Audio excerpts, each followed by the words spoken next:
반갑습니다. 알레입니다. 자, 오늘은 정말 많은 원장님들이 궁금해 하시는데 공개적으로는 물어보기 어려운 얘기를 한번 해볼까 합니다. 한 원장님이 이런 말씀을 하시더라고요. 대표님, 직원을 정말 해고할 수 있나요?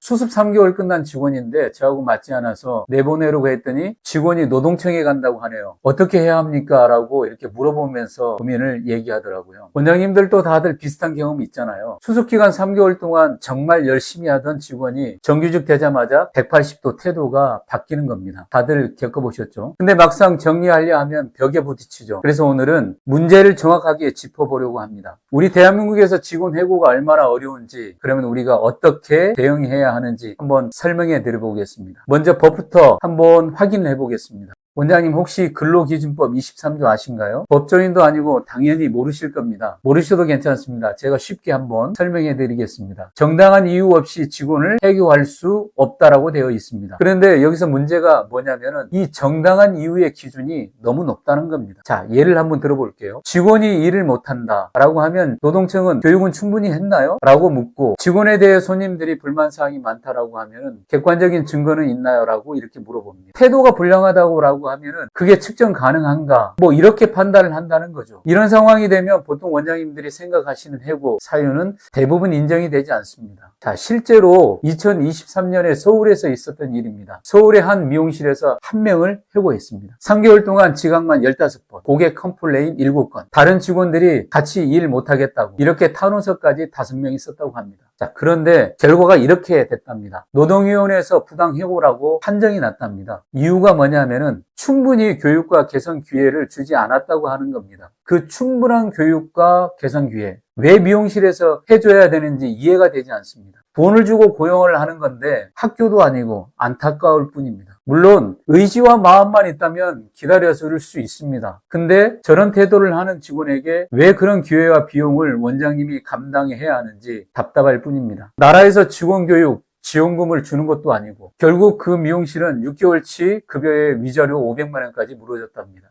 원장님, 이게 대한민국 현실입니다. 지각 15번 해도 해고 사유가 되지 않습니다. 자, 그럼 왜 이렇게 됐을까요? 제가 통계를 한번 찾아봤습니다. 지난 20년간 국회에서 통과된 노동법안들입니다. 노동자 대 사업주 보호법을 비교해 보겠습니다. 노동자를 보호하는 법은 몇 개나 만들어졌을까요? 2003년 주 5일제, 2004년 최저임금제 대폭 인상, 2018년 주 52시간제, 2019년 직장 내 괴롭힘 방지법, 2022년 중대재해처벌법 등등 전부 다 나열하면 186개가 넘습니다. 자, 그럼 자영업자나 사업주를 보호하는 법은 딱 3개밖에 없습니다. 그것도 실효성이 거의 없는 법들입니다. 186대 3. 원장님들, 이게 공평한가요? 예전에 원장님들이 직원으로 일할 때는 어땠나요? 2000년대 초반만 해도 사장님이 일 못하면 나가라고 하면은 직원들은 아무 말 못했습니다. 그러나 지금은 직원에게 이런 말 하면 저 자르시면 노동청에 가서 신고할 겁니다 라고 하면 사장님은 아무 말 못하는 시대가 됐습니다. 아니, 당연히 노동자 권리 인정받아야 합니다. 불평등한 대우를 받으면 나라에서 받을 수 있게 해줘야 됩니다. 그걸 반대하는 것이 아니라는 거죠. 아니, 그런데 노동자만 사람입니까? 자영업자, 고용자는 대한민국 국민이 아닙니까? 그 정도 노동자 권리를 지켜줬으면 자영업자, 고용자들 권리도 어느 정도는 지킬 수 있게 만들어줘야 된다는 말이죠. 실제로 노동청 진정 건수를 보면 2010년에는 8,234건, 2023년 31,456건, 13년 만에 4배가 늘었습니다. 자, 그리고 부당해고와 부재 신청을 하면 근로자가 이길 확률이 67%랍니다. 사업주가 이길 확률은 33%밖에 안 된다는 거죠. 자, 그럼 또 이렇게 생각하실 겁니다. 그래도 수습 3개월이면 자유롭게 평가할 수 있지 않나? 아닙니다. 이것도 함정이 있습니다. 대법원 판례를 보면 이렇게 나와 있습니다. 수습 기간 중이라도 해고는 정당한 이유가 필요하다. 업무 부적격을 입증하는 책임은 사용자에게 있다. 무슨 말입니까? 수습 기간에도 이 사람이 정말 일을 못한다는 것을 원장님이 증명해야 한다는 겁니다. 부산에서 있었던 일입니다. 신입 디자이너를 뽑았는데 수습 3개월 동안 폼 시술 실패가 4번, 고객이 환불 요구하는 것이 2번, 기본 커트도 제대로 못함.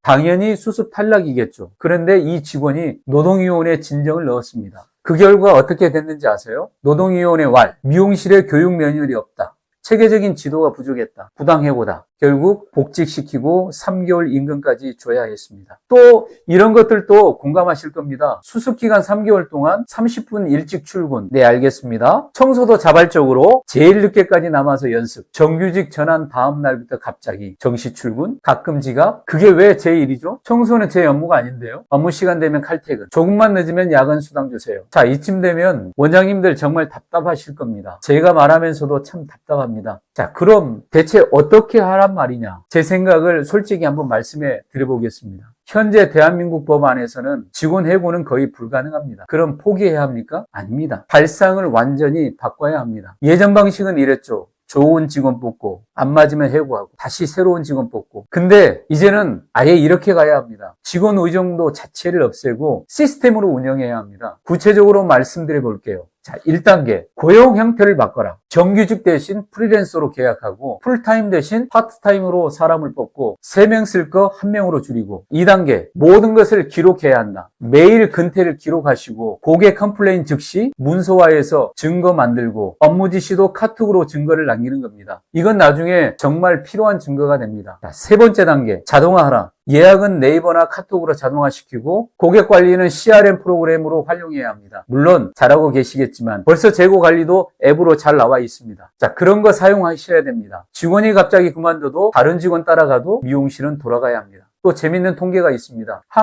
한국경영자총협회에서 조사했더니 73%의 사업주가 정규직 전환 후 직원 태도가 나빠졌다고 답했습니다.